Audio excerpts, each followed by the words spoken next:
Hi and welcome back. In today's video, I'm gonna guide you that how you can add Snapchat link into your Instagram bio. So let's start our video. First thing you need to do is to open Snapchat application, then tap on your profile, and here you need to tap on the share icon.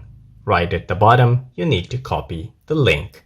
Now heads toward Instagram application, then tap on your profile at the bottom, and then you need to tap on edit profile.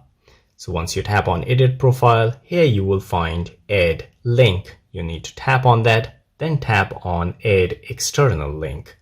So you need to tap here, then paste the link that you copied from Snapchat and then title it as Snapchat.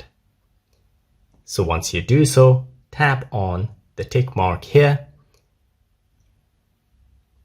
And as you can see, your Snapchat link has been added to your Instagram bio. So guys, this is how you can do it. If you liked the video, don't forget to subscribe. I will see you in the next video. Till then, take care.